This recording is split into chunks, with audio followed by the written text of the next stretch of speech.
Christmas Day. I'm leaving London tonight and flying to New York. I'm taking with me a film dispatch, the story of Christmas in England in the year of the Blitz, 1940. Perhaps you'd like to see it.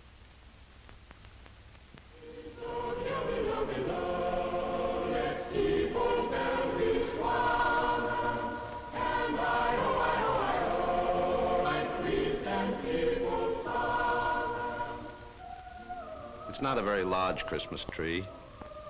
There's no demand in England for large trees this year. They wouldn't fit into the shelters or into the basements and cellars with their low ceilings.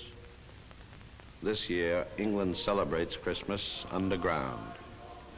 It is the first Christmas since that first Christmas that the day will be celebrated underground, because the stable in Bethlehem was a shelter too. The nation has made a resolve that war or no war, the children of England will not be cheated out of the one day they look forward to all the year. So far as possible, this will be an old-fashioned Christmas in England, at least for the children. Napoleon once said contemptuously that England was a nation of shopkeepers. Today, to be called a shopkeeper is a badge of honor.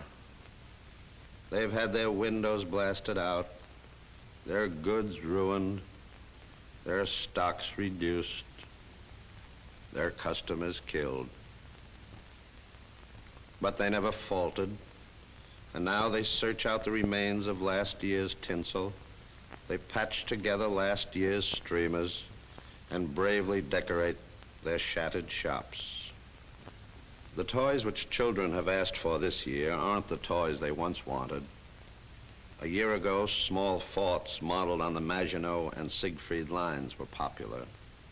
Now these are gathering dust on the top shelves of the stores. The children for whose future this nation is fighting have new heroes now. They want model airplanes. That's only natural. Quiet. More searchlights spring up over on my right. I think probably in a minute we shall have the sound of guns in the immediate vicinity. The lights are swinging over in this general direction now. You'll hear two explosions, just there they are. Again, moving in, still a considerable distance away. Moving still just a little closer. There you heard two. The searchlights are stretching out now in this general direction.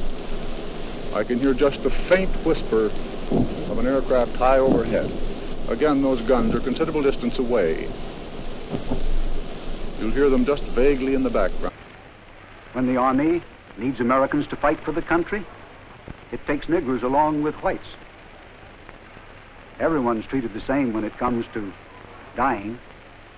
And so the Army wouldn't be true to America if it didn't try to live up to the promises about an equal chance. You mean that we have to get over our prejudices?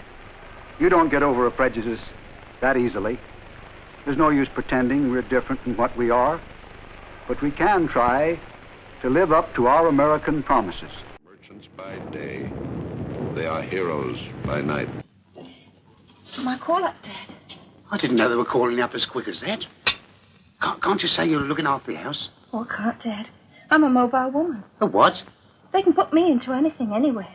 Well, girls, most of you will be wanted in the machine shop to work on aircraft components. But first, we'll sort you out for a day or two in our training school here. Now, will those whose names I read out please stand to one side? Kathleen, Valentine, Mr. Forbes, for me, will you? Thank you. Now, this is the machine shop. We'll all be working here.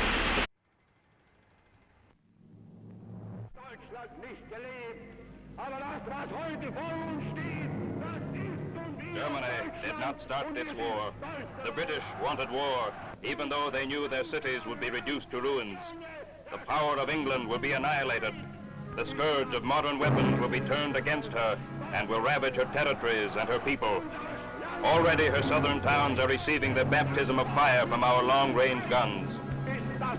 The role of England is to be a vassal state in our new European order.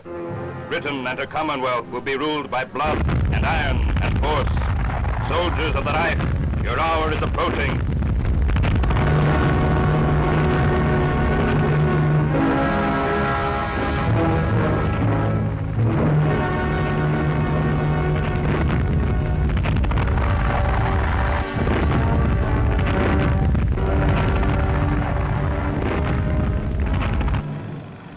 I can usually hear Jerry leaving the other side. We watch out for him.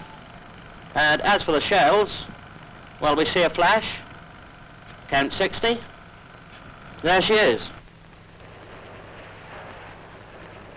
It was just such people as these who bore the full brunt of the first German onslaught on England, the all-out air attack of September 1940. From airfields all along the conquered coasts of Europe, wave on wave of Goering's bombers launched their long-awaited assault on England. Their tactic, to drive the RAF from British skies, to spread civilian panic, prepare the way for the invading army.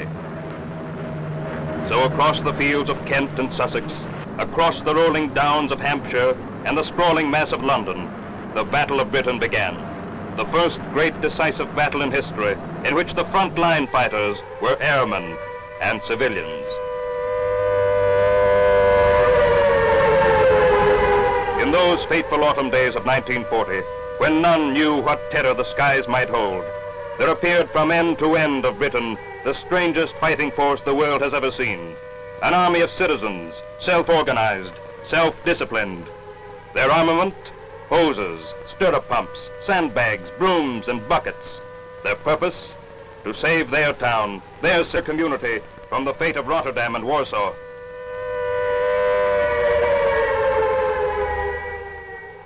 And even before the droning engines of the Luftwaffe heralded the first mass attacks, this People's Army of Britain stood ready.